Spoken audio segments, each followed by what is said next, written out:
भक्तों, आज जो बात मैं आपसे कहने जा रहा हूं उसे हल्के में मत लीजिए, क्योंकि यह कोई साधारण दिन की बात नहीं है। पौष पुत्रदा एकादशी का दिन स्वयं में अत्यंत पवित्र, शक्तिशाली और दुर्लभ माना गया है। शास्त्रों में कहा गया है कि कुछ तिथियां ऐसी होती हैं जिन पर किया गया छोटा सा कर्म भी जीवन की दिशा बदल देता है। और इस साल आने वाली 30 दिसंबर की पौष पुत्रदा एकादशी ठीक वैसी ही तिथि है।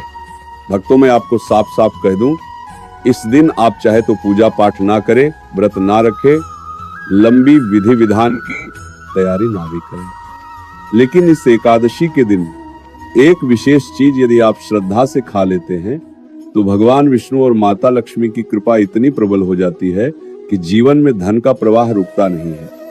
इतना धन आता है कि संभालना कठिन हो जाता है।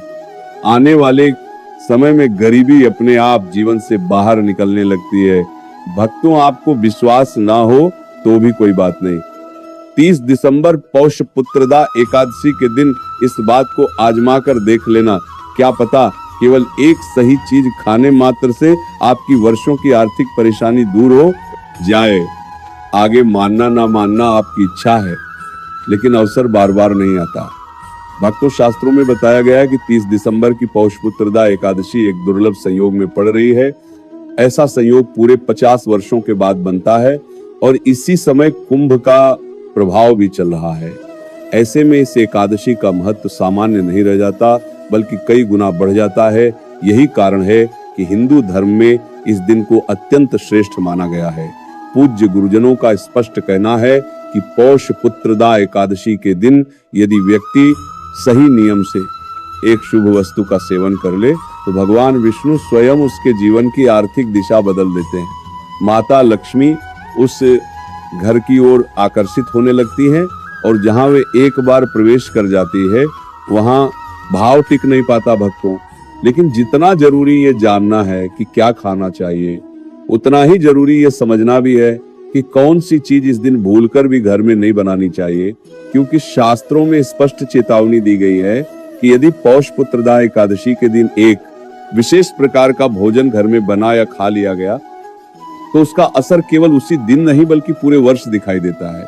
ऐसे घर में धन आता तो है लेकिन रुकता नहीं, धीरे धीरे घर का संतुलन बिगड़ने लगता है। भक्तों, इसीलिए इस विषय को आधा अधूरा सुनना सबसे बड़ी भूल होती है। जो लोग बातें बीच में छोड़ देते हैं, वीडियो काट काट कर देखते हैं, वे जीवन में भी अधूरी समझ और अधूरी सफलता ही पाते हैं। इसलिए आपसे निवेदन है, इस विषय को अंत तक समझिए। भक्तों, इस वीडियो में हम आपको यह भी बताएंगे कि 30 दिसंबर पौष पुत्रदा एकादशी पर कौन सी एक चीज खाने से भगवान विष्णु की कृपा मिलती है, कौन से 5 काम इस दिन कभी नहीं करने चाहिए, क्योंकि जो व्यक्ति ये 5 गलतियां करता है उसके जीवन में कंगाली आने में देर नहीं लगती। और ये भी कि कौन सी चीजों का दान करने से जीवन भर धन की कमी नहीं होती। भक्तों, ये कोई डराने वाली बात नहीं है बल्कि चेतावनी है। शास्त्र कहते हैं कि पौष पुत्रदा एकादशी पर किया गया कोई भी उपाय कभी निष्फल नहीं जाता। इस दिन किया गया सही कर्म हमेशा लाभ ही देता है। यही कारण है कि इसे सबसे श्रेष्ठ एकादशियों में गिना गया है। भक्तों, हम आपसे ये सारी जानकारी बताने के लिए कोई पैसा नहीं लेते, कोई चढ़ावा नहीं मांगते।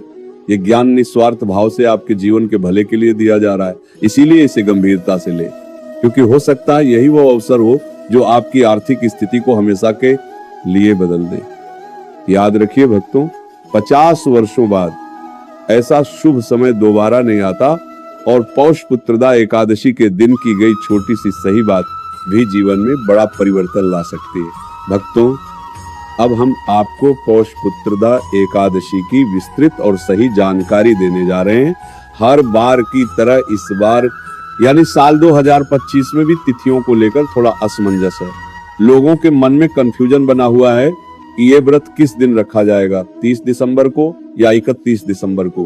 पूजा पाठ कैसे किया जाएगा, शुभ मुहूर्त क्या रहेगा, इस दिन क्या खाना है और क्या नहीं खाना है। इस वीडियो में हम आपका सारा कंफ्यूजन दूर कर देंगे। बस आपको संपूर्ण जानकारी के लिए इस वीडियो के अंत तक हमारे साथ बने रहना होगा। लोग वही भ्रम में रहते हैं, पंचांग देखते हैं, उलझ जाते हैं। महाराज जी 30 को करें कि 31 को करें, अरे बावरे, मन को शांत कर और बात को पक्का। साल 2025 जा रहा है और जाते जाते ये एकादशी का महायोग दे रहा है, तो संशय छोड़ो। हमारे शिष्यों ने, संतों ने जो निर्णय दिया है उसे गांठ बांध लो। तिथि का निर्णय और प्रभु का बुलावा। भाई, जो वैष्णव मत है, जो शुद्ध उदया तिथि का विधान है, उसके अनुसार 30 दिसंबर 2025 वार मंगलवार को ही एकादशी का व्रत रखा जाएगा। क्यों? क्योंकि सूर्योदय के समय दशमी विद्या एकादशी नहीं, बल्कि शुद्ध एकादशी मिल रही है, जो द्वादशी की ओर बढ़ रही है। समय को नोट कर लो, बाद में मत कहना कि चूक गए। एकादशी तिथि 30 दिसंबर की सुबह 7:50 से शुरू हो जाएगी और अगले दिन यानी 31 दिसंबर को सुबह 5:00 बजे तक रहेगी। तो व्रत 30 को ही रखना है। और व्रत का पारण, देखो, व्रत रखना वही बात नहीं है, व्रत का सही समय पर पारण करना ही फल देता है। 31 दिसंबर को दोपहर 1:29 से लेकर 3:33 के बीच पारण कर लेना। हरिवासर समाप्त होने के बाद ही अन्न का दाना मुंह में जाना चाहिए, तभी ठाकुर जी प्रसन्न होंगे। वो एक चमत्कारी चीज, तिल। अब तुम कहोगे महाराज जी, आपने कहा था कि एक चीज खाने से भाग्य बदल जाएगा, वो क्या है? अरे भाई, वो साधारण सी दिखने वाली चीज है तिल। हाँ, काले तिल या सफेद तिल। देखो, शास्त्रों में तिल की बड़ी महिमा है। कहते हैं तिल की उत्पत्ति भगवान श्री हरि विष्णु के पसीने से हुई है। अब सोचो, जो वस्तु साक्षात प्रभु के श्रीअंग से उत्पन्न हुई हो, उसमें कितनी पवित्रता होगी। पौष का महीना है, कड़ाके की ठंड है। इस दिन तिल का सेवन करना, तिल का दान करना और तिल के पानी से नहाना, ये 3 काम जो कर लेता है, यमराज भी उसकी तरफ आंख उठाकर नहीं देख सकते। लेकिन सुन लो, तिल ऐसे ही नहीं फांक लेना है, प्रसाद बुद्धि से पाना है। थोड़ा गू लो, तिल लो, उसके लड्डू बनाओ या ऐसे ही मिला लो। पहले मेरे प्रिया प्रियतम मेरे राधारमण जी को भोग लगाओ, उनसे कहो, हे प्रभु, ये तुच्छ वस्तु आपको अर्पण है, इसे प्रसाद बना दीजिए और फिर उस तिल को खाओ। ये केवल शरीर को गर्मी नहीं देगा, ये तुम्हारे जन्मों जन्म के पापों को जलाकर भस्म कर देगा। घर में धन की आवक रुक गई है, बरकत नहीं हो रही, तो एकादशी के दिन तिल का होम हवन करो और तिल का प्रसाद बांटो। देखो फिर कैसे लक्ष्मी जी दौड़ी चली आती हैं। तुलसी महारानी का गुप्त उपाय, लाल धागा। अरे भाई, एकादशी हो और वृंदा देवी की बात न हो तो सब अधूरा है। तुलसी कोई पौधा नहीं है, वो साक्षात भक्ति है। 30 दिसंबर की शाम को जब सूरज ढल जाए तो एक घी का दिया जलाना तुलसी जी के पास, और एक काम करना जो बहुत गुप्त और प्रभावी है, एक लाल रंग का कलावा लेना।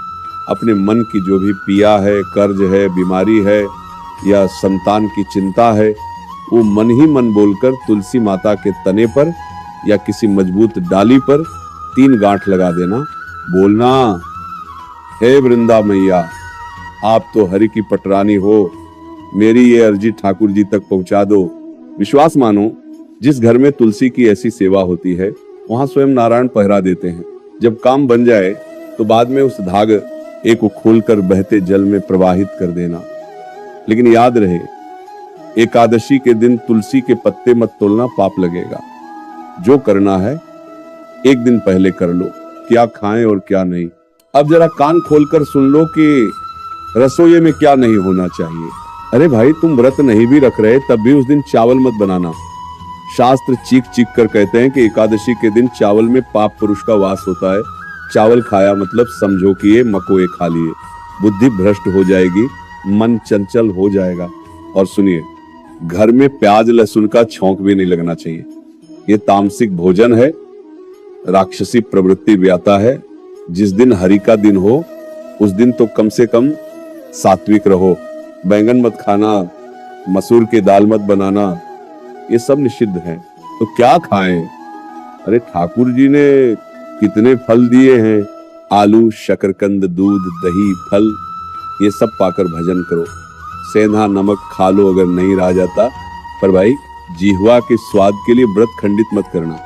उद्देश्य भूखा रहना नहीं है, उद्देश्य है विषयों से उपवास और हरि के पास वास। पीपल का उपाय, कर्ज मुक्ति के लिए बहुत लोग आते हैं, रोते हैं, महाराज जी कर्ज में डूब गए, आत्महत्या का मन करता है। अरे पागल, जीवन अनमोल है, इसे पैसों के लिए मत गंवा। 30 दिसंबर को एक छोटा सा उपाय कर ले। पीपल के पेल में साक्षात वासुदेव रहते हैं।